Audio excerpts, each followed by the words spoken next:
Hi everyone, I am the Srijal and guys in this video we talk about endomembrane system and endoplasmic reticulum ER. So guys, let's start. All membranous organelles are quite different in terms of structure and function, but many of them are considered together as endomembrane system as their functions are coordinated. तो guys जो all membranes organelles होते हैं वो थोड़े थोड़े different हो सकते हैं स्ट्रक्चर एंड फंक्शन में, लेकिन बहुत सारे ऐसे होते हैं जिनके जो फंक्शंस होते हैं वो कोऑर्डिनेटेड होते हैं, तो हम उनको एंडोमेम्ब्रेन सिस्टम में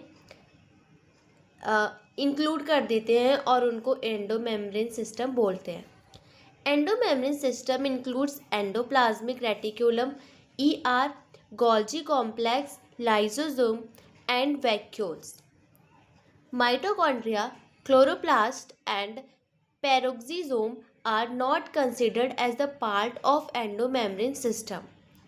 तो गाइज आपको याद रखना है कि कौन सा सेल ऑर्गेनेली एंडोमेम्ब्रेन का एंडोमेम्ब्रेन सिस्टम का पार्ट है और कौन सा ऑर्गेनेली एंडोमेम्ब्रेन सिस्टम का पार्ट नहीं है. तो endoplasmic reticulum, Golgi complex, lysosome and vacuoles are the part of the endomembrane system, but mitochondria, chloroplast and peroxisomes are not considered as the parts of endomembrane system as their function are not coordinated with the above described organelles. तो इनका function जो होता है वो coordinated नहीं होता, इसलिए ये एंडोमेम्ब्रेन सिस्टम का पार्ट नहीं है. Then we talk about endoplasmic reticulum, a network or reticulum of tiny tubular structure scattered in a cytoplasm.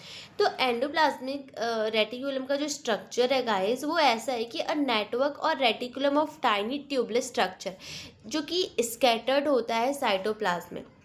ER divides the intracellular space into two distinct compartment. तो दो distinct compartment में ये divide होते हैं. luminal जो कि inside ER होता है and extra luminal जो कि cytoplasm को हम बोलते हैं जो कि outer होता है compartments. तो अब मैं आपको स्ट्रक्चर भी दिखा देती हूँ. This is the structure of endoplasmic reticulum which is, आपको दिख रहा होगा गाइस कि ये है राइबोसोम. जो छोटी छोटे से आपको पोर्स जैसे दिख रहे हैं वो राइबोसोम है. एंड दिस द फोल्ड्स, अगर आपको ये फोल्ड्स दिख रहे होंगे जो कि स्कैटर्ड है वो रफ एंडोप्लाज्मिक रेटिकुलम है. और जो ऐसे ट्यूब जैसे स्ट्रक्चर्स है वो स्मूथ एंडोप्लाज्मिक रेटिकुलम है. And this is a pore, nuclear pore, and this is the nucleus. तो ये स्ट्रक्चर है पूरा एंडोप्लाज्मिक रेटिकुलम का. Then we talk about types of endoplasmic reticulum. तो two types of endoplasmic reticulum, SER and RER, जिसका मैंने आपको भी स्ट्रक्चर दिखाया. तो SER स्मूथ एंडोप्लाज्मिक रेटिकुलम, इसमें राइबोसोम प्रेजेंट नहीं होते. तो SER में राइबोसोम एब्सेंट होते हैं और RER जो कि रफ एंडोप्लाज्मिक रेटिकुलम होता है उसमें जो राइबोसोम प्रेजेंट होते हैं.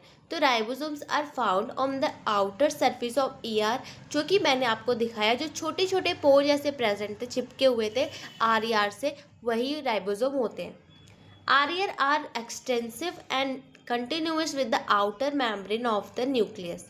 तो जो आउटर मेम्ब्रेन ऑफ न्यूक्लियस है उसी से जो RER है वो एक्सटेंसिव और कंटिन्यूस होता है. देन हम कीनोट देख लेते हैं. SER is the major site for synthesis of lipids and steroid hormones in animals. तो जो स्मूथ एंडोप्लाज्मिक रेटिकुलम है वो जो ज़्यादातर जो सिंथेसिस करता है वो लिपिड्स और steroid hormone in animals. And RER is frequently observed in the cells actively involved in protein synthesis and secretion.